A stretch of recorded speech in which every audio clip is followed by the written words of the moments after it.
Many thanks for staying with us on Report Desk Africa. Now, our focus for today will be in Nigeria, but we're going to start off first in Rivers State to take a look at the political frenzy that has been going on for a long time now. Now, following the demolition of the House of Assembly, the government has attributed the House of Assembly complex to structural defects arising from an explosion and fire outbreak. Now, this is according to a statement from Joseph Johnson, the State Commissioner for Information. Now, Johnson said that the incident rendered the building unfit for human use, saying that there were visible cracks on the walls and the entire structure looked frail and unsafe for legislative business. He also did mention that professional advice was sought on the integrity of the building after the Governor Siminalayi Fubara's inspection visit to determine the level of the damage. Now, I did have a conversation with our correspondent who is over there, and he will be joining us again today, and that is News Central's Nii Omoni, who is in Rivers State and will be giving us updates surrounding the recent happenings in the state as it unfolds. Nii, thank you so much for joining us. Can you hear us? Thank you for having me, Blessings. It's a pleasure. Now, Nii, I remember that we had a conversation yesterday, and you have been in Rivers State. Since your stay there, can you give us an update on how the whole situation is unfolding? Well, today I think I got to the roots of the matter, and we're able to hold on to something tangible that has really been causing this main issue. The fact remains that from what we can gather, Fubara has been revisiting and revitalizing the master plan of former governor of the state, Rotimi Amechi, the Songhai farm, and many other projects which the previous administration headed by Nyesom Wike abandoned and didn't want to touch. Now, from Fubara's perspective, it's almost like he wants to revitalize the economy, irrespective of who started or who initiated most of these programs or most of these projects. His target is to rejuvenate all these things and make sure that the economy is moving. We are speaking about Rivers State, which is one of the richest states in the country. And for it to boast, not boast per se, but have an unemployment rate of over 12.5%, then that is an alarming rate. And I think that was why Fubara took that step to revitalize most of the project. But apparently, it has been frowned on by his godfather and the man who played an important role in putting him in office. Now, this is the bane of the issue. Now, let's come back to the happenings currently. As I said yesterday, Blessings, if you remember that Rivers State is a home of premium political content, and because yes, you did say that every single day. Now, today, just even after the court had ordered, we can see 26 lawmakers. They were meant to be 27, but one was ill. 26 lawmakers gathered, defying the court's order at the assembly quarters to meet and had plenary. And if we take the Supreme Court judgment as regards where lawmakers are meant to gather, it should be at the House of Assembly. Legislative matters should be conducted at the House of Assembly. And the dicey part of this is, to the lawmakers, the 4 lawmakers which Fubara presented the budget, there was a mace. To the 26 within the plenary of the 26 lawmakers that sat today at the Assembly quarters, there was also another mace. Now, which mace is real is still part of so many other controversy we've been trying to unravel since we got here. All right, Nii, let's talk about the lawmakers that you made reference to now, their defection. Let's look at the side of the people who put them into power, because I know that if they are coming from PDP to APC, I'm very well sure that those who put them into on that seat did not vote for the ruling party, that's the APC. How do you think the people may be reacting to this? Because you know that in Nigeria, as much as we also vote candidates, the party also plays a very huge role in people's choice. How do you think the people would be taking their defection? Would it disrupt their choices? Would it disrupt what the expectations from these people who are representing them, I mean the lawmakers now? Well, sure. Knowing politics in Nigeria, it's a very, I would say, a dirty game, but it's a game that is unpredictable. And let me state this for fact. The only official that was appointed by the current governor, Governor Siminalayi Fubara, is the Commissioner for Information. Now, every other political office was appointed by the former governor, Nyesom Wike. So right from time, this has been a proxy-led administration of Nyesom Wike. And that has been one of the issues, because it's almost like Fubara didn't have enough hold on even his own administration. Now, as regards how people are taking this, they are not taking it lightly. They are worried, they are agitated, they are angry, and they are really, really at loggerheads with the former governor, Nyesom Wike, because they believe he has used his time. They believe he has actually played his own part, and it is time for him to leave Fubara to actually do the needful and bring this state back to what it's supposed to be. Now, you can't be the Minister of State and still be here and be controlling the affairs of the state. Now, that has been the position of the people here. Right.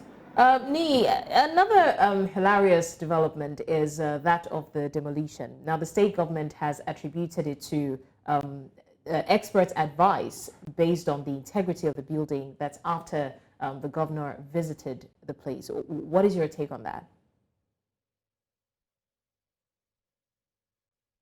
What hilarious, that might be the case, but it's a little bit also controversial, because the truth is, from the aspect of the government, they say that building, that complex was demolished because it has structural deficit. That is, when they performed an integrity test, it failed due to the arson that happened about 6 weeks ago. And let's not forget, this arson was actually blamed on the camp of Fubara, which they believe he employed some street urchins to actually set fire to the alley chamber of the complex. Now, my concern is, from observation, is if this building failed to structural test, or as some people claim, is just trying to renovate the building, is the time not so coincidental for the demolition? Then the other part that will form a conversation will be, if you want to renovate a building, you would at least take out some of the operational gadgets and operational items in that place, like the cooling unit, official documents, official items. But everything was demolished with the building. So it starts raising concern, like, okay, I wish there are no political intention or some sort of malice, and the governor is just trying to fight back against the impeachment move, and of course the general master puppet flow that is happening between Wike and his loyalists in the state. And let me just state this.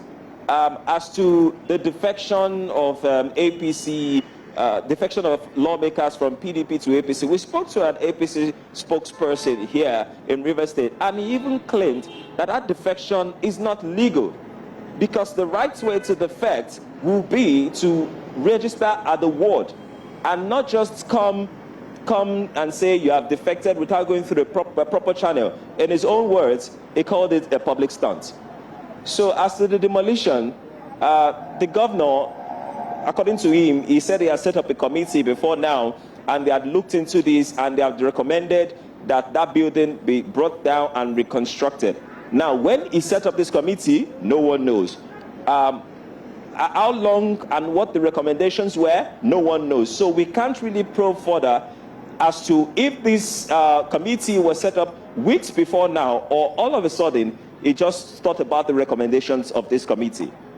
All right, so Neil, there's a bit of controversy here. So, I mean, going through social media, a lot of people are saying that now that we have most of the lawmakers, showing their loyalty to Nyesom Wike, and then the governor has over time said that he and his alleged boss do not have any issues whatsoever. It means that he still remains his boss, he still remains the person that supported him into power.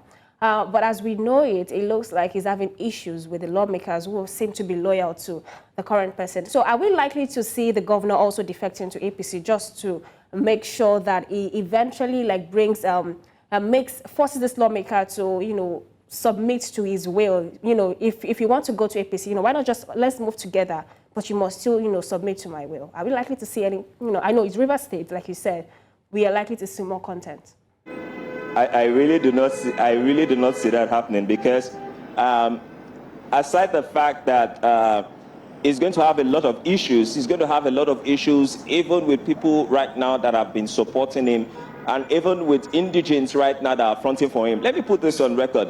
Local governments now are beginning to consider recalling lawmakers representing their constituency that are moving for an impeachment against Fubara. So if Fubara is going to be taking any move right now to defect, it should just be going against, it was just about shooting himself in the leg. And one thing I've observed about Fubara is that his weight is very particular about the development of River State. And in fact, tomorrow is going to flag off a 20,000 housing unit that was initiated by Amechi during his tenure, and so many other programs he has in stock. So I do not think he's going to forfeit this support, the love he's getting from the people so far, because it seems just that the only people standing with him, and not even the people within his cabinet at the time. Although we do know that some people are now beginning to take a bold step and say they cannot continue to be puppets to the former Governor Nyesom Wike, people like the Commissioner of Justice who resigned today, people like the Commissioner for Special Projects who also resigned today, and they've stated reasons for their resignation as they cannot sell their conscience. Now, very few of these people are the kind of people Fubara has in his space, except the indigents. So I think it will be a very wrong move for him to actually follow those lawmakers and also defect to APC. All right, Nee, very quickly, despite the claims that these two godfather and godson do not have issues, I mean, it's clear as day, but I think the question is, why has it been so difficult to get them to just meet in the middle and make peace, even despite the president's intervention? Why has it still been difficult to get them to just allow all of these things go past? You see, blessings, godfatherism in Nigeria, it's old news. It's like the oldest profession ever. And the truth is, no matter how much you want to play down on it, these are things that are evident in Nigeria politics. It's just that everyone have their own angle to it and how they exhibit it. For example, our current president, Bola Ahmed Tinubu, added his own side to it. He had this issue as well with Ambode, but he played it out a different way. Kwankwaso of the northern area in Nigeria also had a play.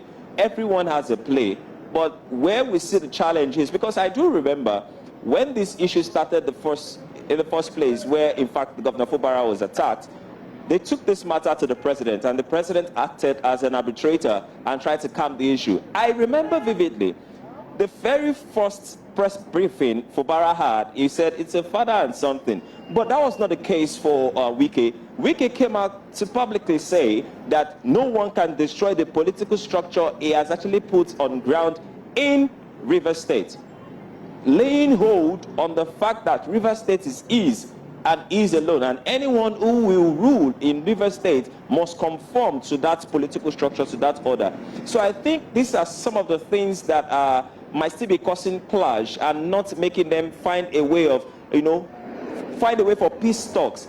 Although it seems Fubara now has decided to move away from speaking too much and just taking action. Before, we know Fubara people will say he's the kind of person who just puts on kid's glove and just let it slide and just pass some few comments. But now he's making moves more and talking less. And it seems that is his next move. So for now, a lot of people are still pushing for peace. I even saw the Ijo group, representative of the Niger Delta youth, also pushing for peace and saying they are going to go and visit the president and try to look for a way. In fact, today, the oldest former governor of the state, Rufus Ada George, who is 83 and is the oldest and the only oldest alive right now, has also weighed in on the situation, calling for peace, calling for calm, calling for warring parties to actually shield their sword. But we've known that over time, even when one of them decides to keep quiet, another decides that this is how things must be run. And I think one has decided, you know what, there's no time to be talking about this again. Let me just take action. So I really do not see this political tension ending soon, because A master wants to keep ruling, and it seems the follower is not ready to keep listening and bending to those rules. Well, that's a dicey situation, and I hope that it doesn't mean that they keep going around in cycles, because, I mean, it's going to have a lot of effect, a drastic one at that. Thank you so much, Nia Money, joining us from River State, and we're looking forward to more updates. I mean, you've said it, River State is a place where we get premium content, and we're hoping that, you know, we get good one, positive results at the end of the day. Thank you for joining us. Thank you, Nia.